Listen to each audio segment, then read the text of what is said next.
오늘은 양력으로 2025년 6월 19일이고요. 음력으로는 2025년 5월 24일입니다. 오늘 명식 을사년 이모월 기미일이 되겠고 일지는 기미가 되겠습니다. 자, 사주팔자 또는 사주명식을 우리가 분석해서 사람의 길흉을 우리가 판단을 하고, 길한 것은 우리가 추구를 하고요. 그 다음에 흉한 것은 우리가 피해가기 위해서 사주명리학을 공부를 하게 됩니다. 근데 중요한 것은 그냥 무턱대고 하는 것보다는 핵심을 잡고 큰 줄기를 잡고 사주를 분석할 수 있는 어떤 안목과 우리가 스킬을 안다라고 하면 사주를 조금 더 보다 면밀하고 세심하게 보다 깊이 있게 분석할 수가 있겠죠. 그래서 가장 중요한 8글자 사주팔자 중에서 가장 중요한 것은 일간과 그 다음에 월령이다라고 하는 것, 월지라고 하는 것은 강조해도 이거는 지나치지 않다. 일간이라고 하는 것은 그 사주의 주인공과 같은 것이고요.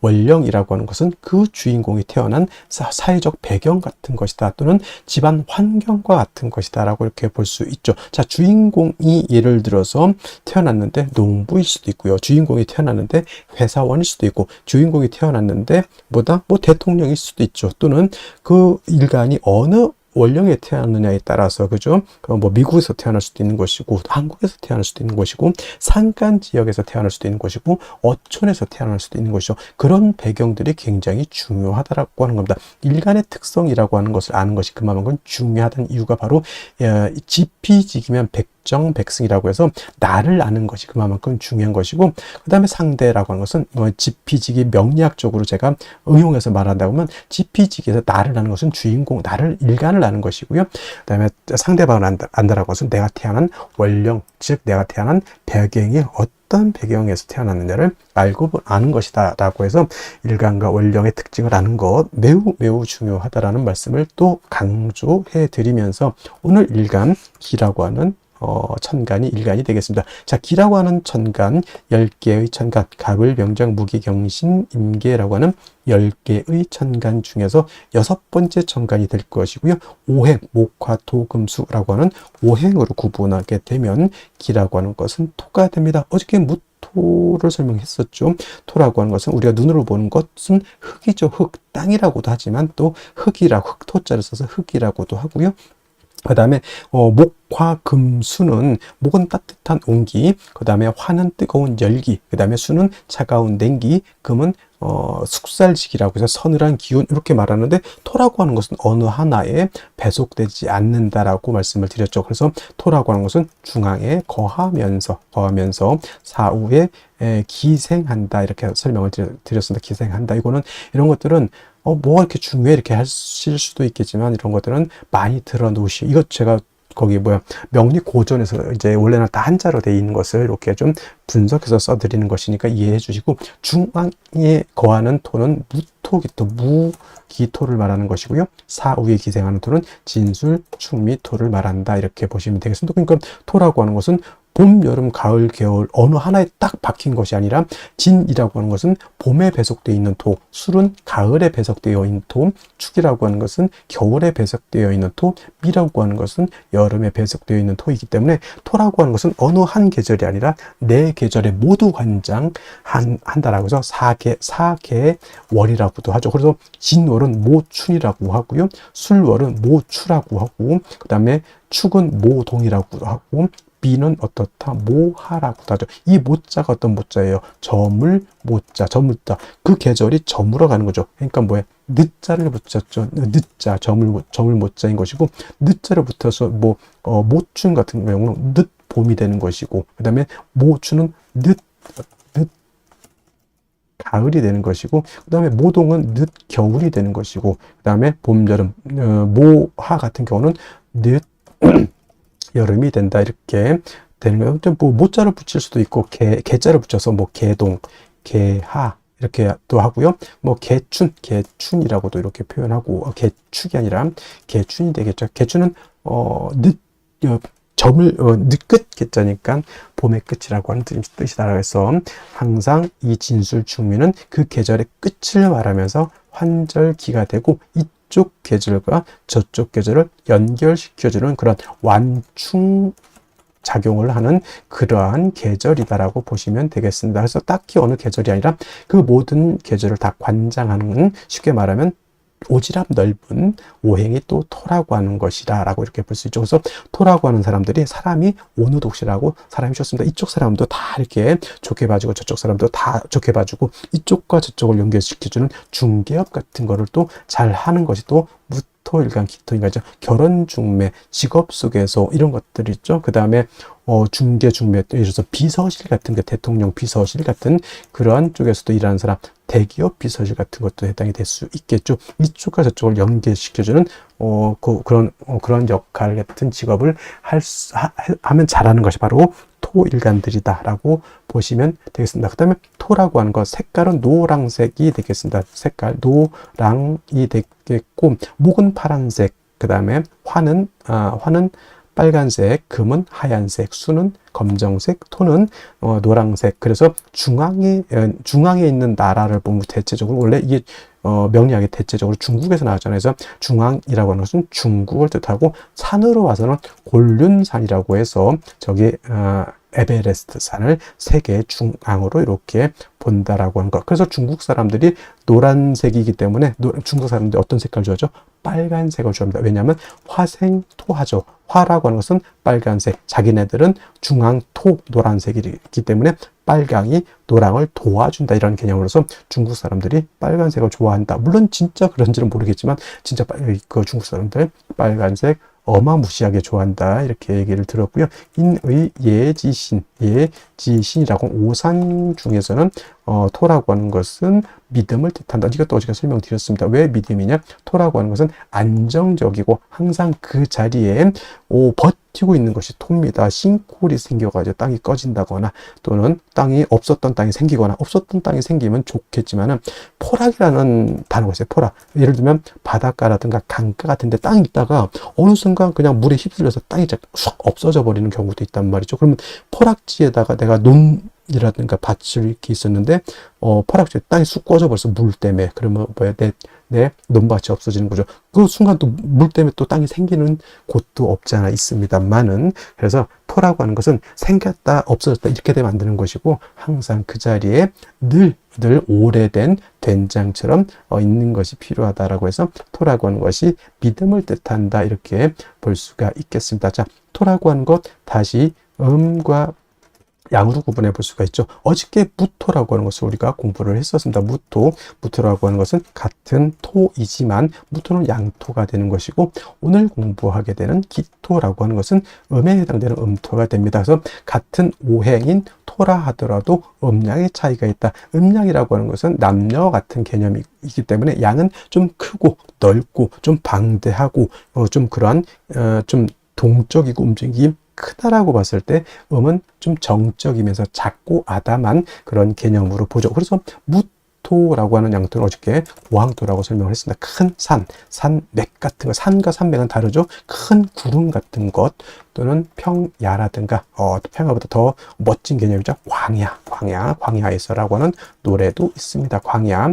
그래서 이러한 개념으로서 아주 무토는 크고 넓고 높은 개념의 토라고 해서 고항토라고 이렇게 표현하는데, 음토인 기토라고 하는 것은 작은 개념이죠. 전원토라고 합니다. 전원토라고도 하고요. 담장 안에 있는 작은 텃밭과 같다라고 해서 담장토라고 하고, 분토라고도 하죠. 분토라고 하는 것은 작은 화분 속에 담겨져 있는 토. 화분 속에 흙을 담으면 얼마를 담겠습니까? 그죠? 작은 화분 속에 담겨져 있는 토라고 이렇게 보는데, 어저께 공부했던 무토라고 하는 것은 건토, 어저께부터 제가 설명 안 드렸던 것 같은데, 무토는 건토라고 이렇게 보고요. 그 다음에 기토라고 하는 것은, 건토는 어떤 토예요? 마른 땅이죠. 말을 조자로 써 조토라고도 이렇게 표현합니다. 반대로 기토라고 하는 것은 물기를 가지고 있는 토가 됩니다. 습토라고 하죠. 그래서 습토인 기토는 습니라고도 하고요. 니사라고도 이렇게 표현합니다. 니사라고 하는 것은 진흙 니자에다가 모래사자, 진흙 있죠. 물기가 있어서 자작자작한 뻘 같은 개념, 갯벌 같은 그런 개념으로 보시면 되겠고요. 습니도 같은 개념입니다. 그래서 우리가 흔히 배울 때 토생금 한다라고 하죠. 토생금. 토가 금을 생할 때 건토는 생금 불능이고요. 습토라야 생금 가능하다라고 하는 것도 여러분들 꼭 기억해 두시면 좋겠습니다. 예를 들면 일간이 경금, 신금, 이거나 경금이나 신금인간이거나 또는 경금, 신금이 용신인데 약해. 그때 토로서 금을 생할 때는 무토로서는 생각이 안 된다는 얘기입니다. 기토 또는 지지로 습토는 진토와 추토라야지만 금을 생할 수 있고 무토 또는 지지로 미토 그 다음에 술토는 생금이 불능하다. 이거는 건토는 금을 생할 수 없다라고 하는 것. 그럼 무토는 뭐다 용도가 없으니까 아니죠. 무토는 수를 갖다가 제할 때 특히나 임수를 제방하는 공력은 기토는 거의 능력이 없다라고 보고요. 임수 큰 물을 갖다가 막는 데는 우리 무토가 있어야지만 물을 막을 수 있다. 우리가 토목공사라고 하죠. 토목공사 그때 느낀 토목공사의 느낌은 기토가 아니라 바로 무토 개념으로 이렇게 생각하시면 되겠습니다. 그래서 기토라고 하는 것은 작은 텃밭이고 무토 같은 경우는 일간이왕하면 간목, 병화, 개수를 쓴다고 했지만 기토는 작은 텃밭이기 때문에 이미 화초가 심어져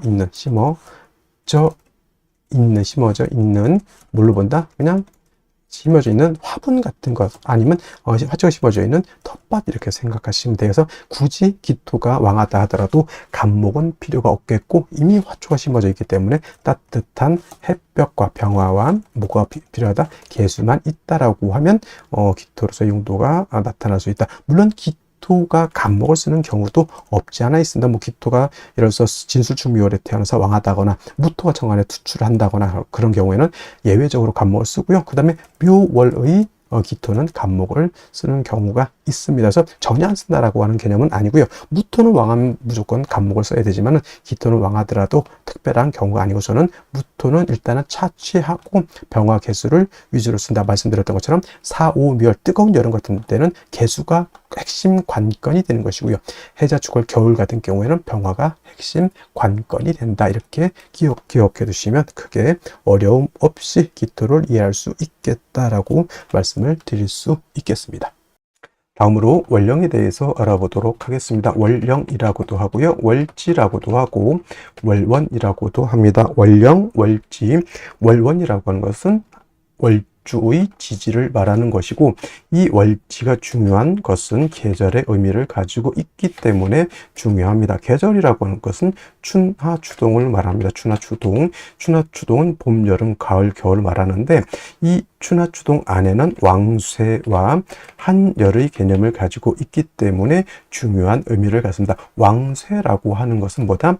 어느 오행이 왕하냐, 약하냐를 봅니다. 즉, 금이 왕하냐, 수가 왕하냐, 토가 왕하냐, 목이 왕하냐, 화가 왕하냐, 특히나 일간이 왕하냐, 약하냐, 이것도 매우 중요하고요. 그 다음에 한열이라고 하는 것은 이 사주가 더우냐, 추우냐, 이거를 보는 겁니다. 겨울에 태어나게 되면 이 사주가 굉장히 추운 것이고요. 여름에 태어나게 되면 이 사주가 굉장히 더운 것이죠. 그래서 왕세와 한열이라고 하는 것은 반드시 중화가 이루어져야지만 좋은 사주가 된다. 이렇게 보시면 되겠습니다. 자, 태어난 월령, 지금은 이제 5월이 되겠습니다. 5월. 절기로 보면은 망종과 하지로 이렇게 구분이 되어 있죠. 망종이 되어야지만 월이 4월에서 5월로 이렇게 변환이 되는 것이고요. 하지라고 하는 것은 1년 12달 중에서 가장 낮이 길고 밤이 짧은 시점을 말한다. 그래서 하지가 되게 되면은 양은 극에다라고 이때 일음이 시생하게 된다라고 하는 점, 이 정도만 알아두시면 좋겠고요. 계절을 보게 되면 여름이 되겠습니다. 4, 5, 미, 월이라고 하는 계절은 여름이 되죠. 4월은 초하라고 하고요. 지금 5월은 중하라고 표현을 하고 그 다음에 미월은 늦여름이라고 해서 모하로 이렇게 표현하죠. 그래서 4월, 5월, 미월이라고 하는 것은 화가 왕한 화왕절이 되면서 여름이죠. 매우 뜨겁고 건조하다라고 해서 조열하다라고 하는 이러한 표현을 쓰게 되죠. 염상절이라고도 하고요. 또는 염천지절이라고 하는 표현도 쓰게 됩니다. 그래서 4월, 5월, 미월은 매우 뜨겁다. 한열의 개념에서 볼 때는 매우 열한 그러한 계절이 되겠습니다. 그래서 반드시 조후라고 하는 것이 필요하죠. 조후라고 하는 것은 계절의 어떤 뜨거운 것 또는 차가운 것을 적절하게 조절시켜 주는 것을 말합니다. 특히나 4월, 5월, 미월은 뜨거운 여름이기 때문에 수가 반드시 있어서 뜨거운 열기를 갖다가 식혀주는 것이 필요하고요. 반대로 해월, 자월, 축월은 겨울이기 때문에 그때는 화가 있어서 차가운 열기를 갖다가 따뜻하게 해주는 것이 필요하다라고 볼 수가 있습니다. 그리고 5월이라고 하는 것은 4월과 마찬가지로 화가 왕하면서 화토 동궁하죠. 화토 동궁하기 때문에 화만 왕한 것이 아니라 토도 같이 왕한 그런 시절이 되겠고, 화가 왕하면 어떻게 되죠? 금을 극하게 되죠. 화극금. 그래서 4월, 5월 같은 경우는 화가 굉장히 왕하기 때문에 상대적으로 그 다음에 금은 약해지는 것이고, 그 다음에 4월은 화가 임관지가 된다고 했고, 지금 5월은 화가 제왕지가 됩니다. 근데 반대로 수라고 하는 것은 4월에 절지가 되는 것이고 5월에는 절퇴지가 됩니다. 그래서 수도 5월엔 굉장히 약하게 되죠. 그래서 조를 할 때는 반드시 수를 필요로 하는데 수만 딸랑 있어서는 안 되고 반드시 금이 있어서 수를 보좌해주는 그러한 틀로 가야지만 사주의 중화를 이룰 수 있게 되는 것이다. 이것이 바로 5월의 특징이다라고 볼 수 있습니다. 자, 그러면 5월에 일간 기토가 태어나게 되면 사주를 어떻게 보는지 알아보도록 하겠습니다. 자, 일간 기토라고 하는 것은 음토라고 했고요. 전원토와 같다라고 했습니다. 전원토라고 하는 것은 논밭, 텃밭, 문전, 옥탑과 같이 비습하고 윤기 있고 비옥한 작은 그러한 토를 말합니다. 기본적으로 병화를 얻어서 따뜻하게 하고 개수를 얻어서 기토를 윤택하게 해주는 것이 기본적이고요.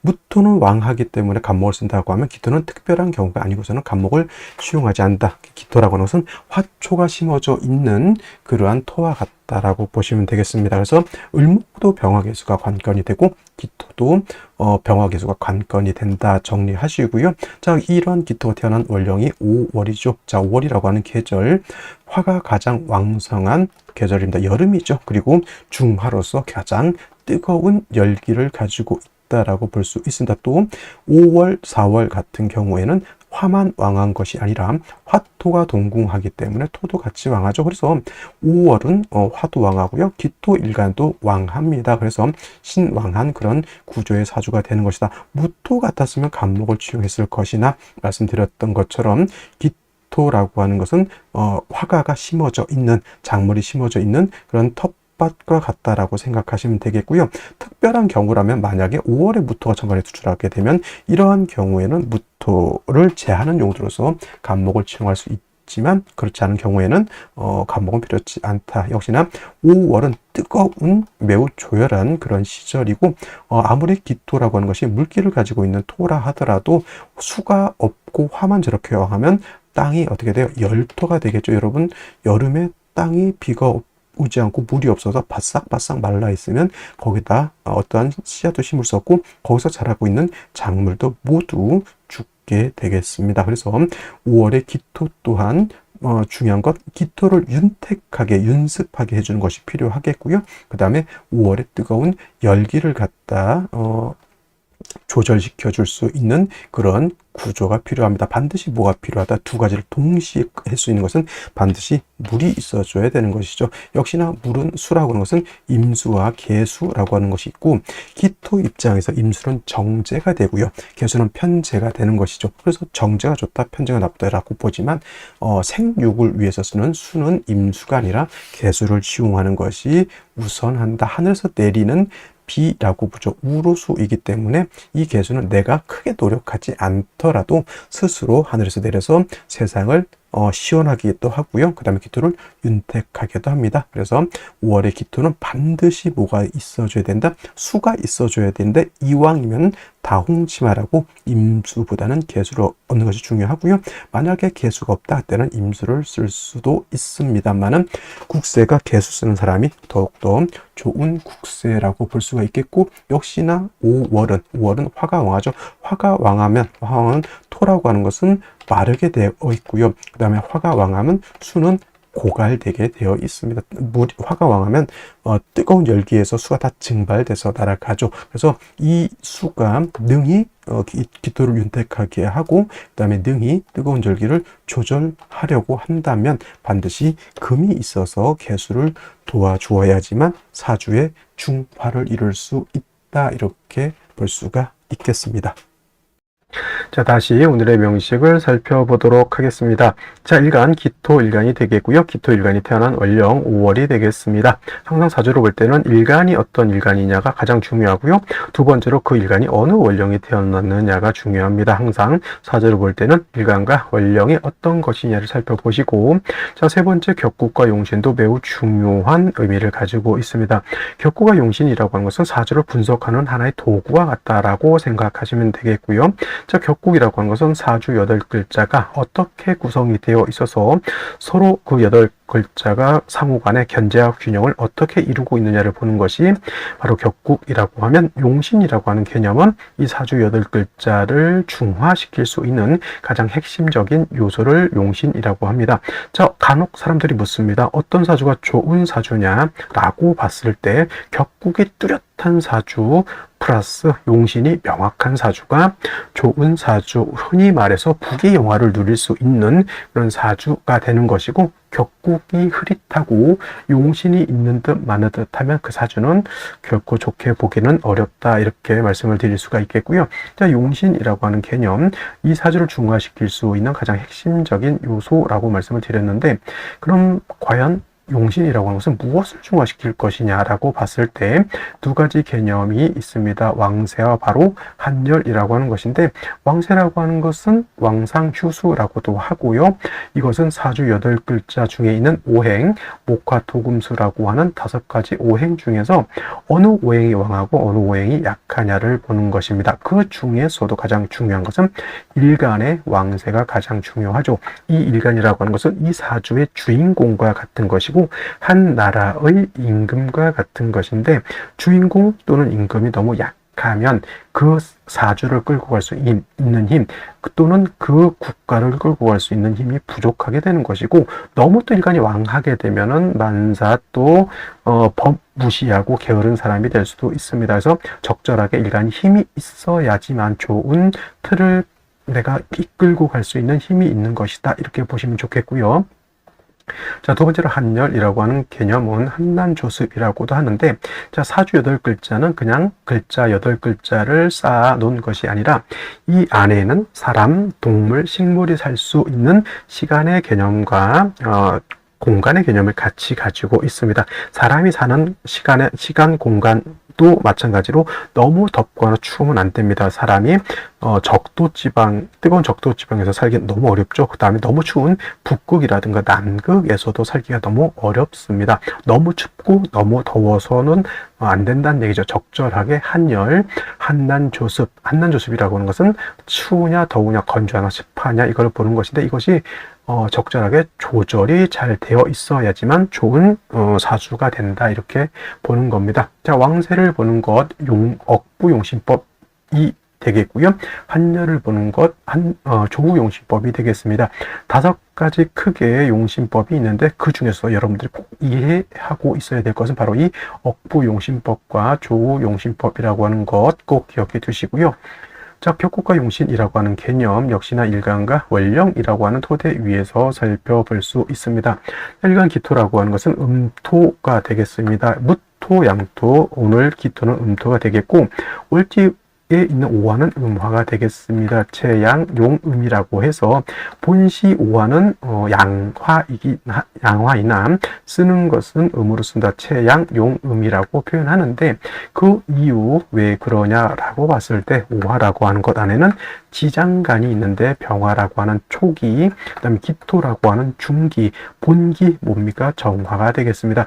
천간으로 봤을 때 병화는 양화, 정화는 음화가 되죠. 그래서 오는 양이지만 쓰는 것을 음으로 쓰는 이유는 오화는 그 본기가 음화인 정화이기 때문에 그렇다. 비유를 하자면 태어난 성별은 남자인데 그 성향이 매우 여성스럽다, 이렇게 이해를 하면 조금 더 이해하기가 편할 것 같습니다. 그래서 오화는 명리학에서 음화로 이렇게 취급을 하죠. 대 음의 관계가 성립이 돼서 비견이 될 것 같지만은 음간이 월지가 제왕지가 되면 이거는 걸록격이라고 합니다. 저번에 제가 정화 5월생 이렇게 했을 때 이것도 걸록격이라고 제가 말씀을 드렸죠. 기토도 화토가 같이 움직이기 때문에, 다른 말로 화토 동궁하기 때문에 5월에 정화가 태어나도 걸록격, 기토가 태어나도 걸록격 이렇게 보기도 하고요. 사람에 따라서는 편인격으로 이렇게 보기도 합니다. 근데 중요한 것은 일간 기토가 원령을 얻었기 때문에 이거는 신왕 사주가 되는 것인데, 5월은 염상절이라고 했죠. 화의 제왕지가 바로 이 5월이기 때문에 12달 중에서 화가 가장 왕성한 시절이 됩니다. 그래서 아무리 토인 기토라 하더라도 화가 왕하면 기토가 마르죠. 땅이 말라서 건토가 돼버리면은 기토에 심어져 있는 화초, 작물 등등이 다 말라 죽게 될 수밖에 없습니다. 반드시 뭐가 있어서 물이죠. 물이라고 하고, 기토 입장에서는 재성이 되겠습니다. 자, 기토 입장에서 재성 임수라고 하는 정제도 있고요. 그 다음에 개수라고 하는 편제도 있는데, 생육으로 쓰는 수는 임수보다는 개수를 쓴다. 그래서 갑목, 을목이 수를 쓸 때는 임수보다는 개수를 좋아하고요. 근데 무토, 기토가 수를 쓸 때도 임수보다는 개수를 좋아하는데, 무토가 5월에 태어났을 때만, 무토 5월생은 아주 예외적으로 임수를 좋아한다. 이렇게 기록해 주시면 좋겠습니다. 그래서 5월에 기토가 태어나게 되면 눈을 씻고 뭘 찾아야 된다? 물이 있는지 없는지 반드시 찾아봐야 합니다. 수가 있게 되면 기토를 윤택하게 하죠. 한여름에 물이 없는 논밭은 거북이 가죽처럼 쩍쩍 갈라지게 됩니다. 개수가 있어서 기토를 윤택하게 해주고, 또 한 가지 개수는 5월의 뜨거운 열기를 갖다가 뭐를 해줄 수 있죠? 조절해 줄 수 있다. 그래서 5월에 기토가 되는데 물이 없다. 큰일 난 거고요. 물이 있는데 물의 수온이 튼튼하다. 매우 좋은 사주라고 볼 수가 있겠죠. 단 5월에 개수가 약하기 때문에 반드시 식상인 금이 있어서 개수를 이렇게 생해 줄 수 있다라고 하면 금상첨화가 될 것이다. 이렇게 정리해 볼 수가 있겠습니다. 자, 먼저 연지 보도록 하겠습니다. 사화를 얻었습니다. 자, 5월, 4월과 마찬가지로 5월, 미월도 마찬가지죠. 4, 5, 미월이라고 하는 계절은 여름이고요. 염상절이면서 화가 왕한 화왕절이라고 했고, 매우 조열한 사주 국세가 된다라고 말씀을 드렸죠. 반드시 수가 있어줘야 되는 것이고, 특히나 일간이 기토라고 하는 원토가 되는, 토라고 하는 것은 윤택해야지만 토로서의 가치가 있는데, 물이 없게 되면은, 특히나 이 염상절인 5월에 물이 없으면 기토가 마르게 되죠. 그래서 화다토조가 되게 되면은 화다토조가 되게 되면 토로서의 가치가 없어진다. 이렇게 보시면 되겠고요. 일지에서 미토를 봤습니다. 당연히 4, 5, 미 방합을 완벽하게 구전했기 때문에 이거 매우 염렬한 그런 사주가 됩니다. 반드시 물이 있어서 이 뜨거운 열기를 조절시켜 주는 것이 절실한 그런 상황에서 연간에서 을목이라고 하는 칠사를 받는데, 목이라고 하는 것 5월에 화가 많으면 화다 목분이 돼서 저것 또한 화를 생할 뿐이기 때문에 결국은 기토가 5월에 태어나서 전체 거의 불바다가 된 것과 같다. 이렇게 보시면 되겠습니다.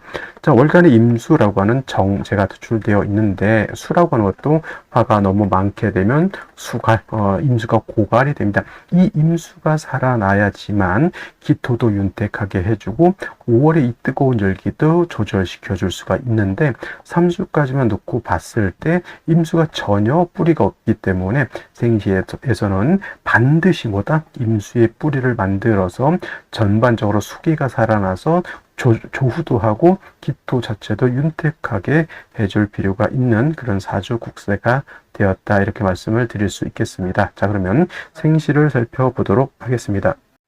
자, 생시 제일 먼저 갑자시를 받습니다. 자, 갑자시가 되게 되면은 시지에서 이제 편제를 얻었고요. 임수가 여기 이제 통근 뿌리를 둘 수 있겠습니다. 자, 이거 관살혼잡으로도 이렇게 볼 수가 있는데, 뭐 화가왕에서 그 뭐 관살혼잡에는 큰 의미가 없습니다.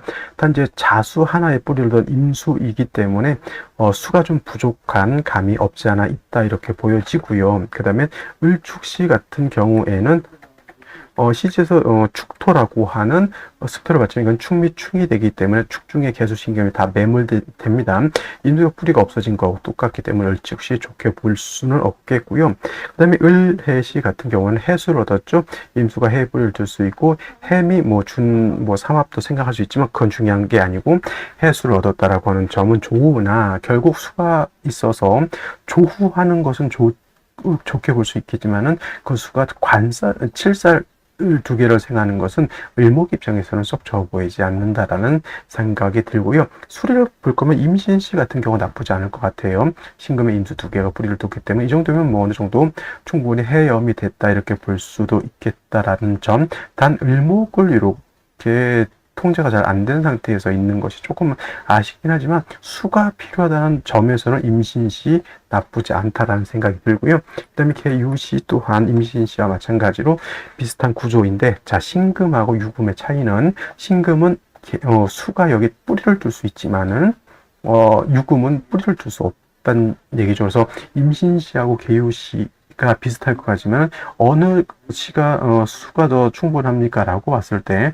개유시보다는 당연히 임신시가 수가 더 충분하다라고 보여지고요. 지금부터 이제 또 하나 이제 약간의 수기를 본 것이 무진시죠.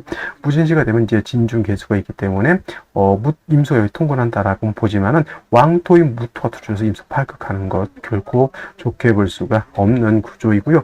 지금부터 병인시, 정묘시, 기사시까지 수기가 전혀 없다라고 하는 점, 임수가 있긴 하지만 임수가 뿌리가 없다라고 하는 점, 그 다음에 갑술시도 임수가 뿌리가 전혀 없다. 무조건 운은 금수운으로 가는 것이 좋은데, 남자의 경우에는 정축대운 가봤자 충미충 되기 때문에 수가 없는 겁니다. 이거는 그러면 거의 55세까지 수를 없이 매우 건조한 그런 삶을 살아야 된다. 여명 같은 경우에 개미대운만 넘으면 갑진을요 조금 나아 보이고요. 병술대운 안 좋죠. 정해대운 사해충 돼서 안 좋죠. 무자대운 기축대운 수기가 조금 들어오긴 합니다. 결국 기축대운도 충미충이 되니까 별로죠. 그래서 원국에서 수기가 갑자가 됐던 을해가 됐던 임신이 됐던 이거 반드시 수를 얻지 못한다고 하면 매우 조열한 그런 구조가 되는 것이고, 경훈씨 같은 경우는 경금이 있어서 수로 생해지긴 하지만 임수 스스로 뿌리가 없겠고 경금도 지지로 다 사오미 방합에 화가 너무 왕하기 때문에 금 같은 경우 화다 금용이 되죠. 금이 녹아버리면 많은 화에 의해서 경금이 피극을 당하잖아요. 화극금. 그러면 경금 임수를 생각하기가 좀 어렵다 이렇게 볼 수가 있겠습니다. 그래서 오늘 같은 경우에는 일단 가장 좋은 생시는 임신시 또는 개유시 또는 하다못해 을해 갑자시 정도를 얻는 것이 가장 바람직하다 이렇게 볼 수가 있겠습니다. 자, 오늘은 여기까지 설명드렸고요. 저는 내일 또 찾아뵙도록 하겠습니다. 감사합니다.